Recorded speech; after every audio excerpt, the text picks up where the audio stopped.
கோயம்பேடு அண்ணா நகர்லாம் வந்து face 1ல complete ஆனியும் அங்கிருந்த properties எல்லாமே 1x இருந்து 2x வந்து மாறிடுச்சு. இப்போ வந்து growth என்ன அப்படின்னா அண்ணா நகர்லயா இருக்கட்டும், இதுலயா கோயம்பேடுலயா இருக்கட்டும் 2x growthல தான். சாதாரணமாக ஒருத்தர் போய் நான் அண்ணா நகரில் இடம் வாங்குறேன், கோயம்பேடில் இடம் வாங்குறேன் அப்படின்னா நடக்காத காரியம். ஏன்னா growth அந்த அளவுக்கு மாறிடுச்சு. ஸோ ஒரு லோ இன்வெஸ்ட்மெண்ட் எல்லாம் அங்கே நெருங்க கூட முடியாது. சரி, இதே மாதிரி ஃபேஸ் 2ல நடக்கிற இடங்கள்லையும் எக்ஸ்பெக்ட் பண்ணலாமா அப்படின்னா கண்டிப்பாக எக்ஸ்பெக்ட் பண்ணலாம். ஏன்னா அந்த அளவுக்கு சிட்டியோட growth இருக்கும். இப்போ மாதாவரம், பூந்தமல்லி, சோழிங்கநல்லூர், லைட் ஹவுஸ் இந்த மாதிரி இடங்கள்லாம் கம்பல்சரி ஒரு பெரிய ரேஞ்ச் ஆஃப் மார்க்கெட் ப்ரைஸுக்கு மாறிடும்.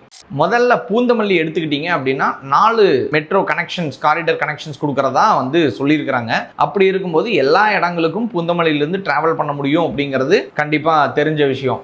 அப்படி இருக்கும்போது அஃபோர்டபுள் லேண்ட் அப்படிங்கிறது ஒரு பெட்டர் ரேட்டுக்கு வந்து பின்னாடி வந்து ரீசேல் வேல்யூ கிடைக்கும் அப்படிங்கிறது நமக்கு அந்த இடத்துல உறுதியான விஷயம். பூந்தமல்லி ஒரு பிக்கெஸ்ட் growth அட்டன் பண்ணுறதுக்கு இருக்குது.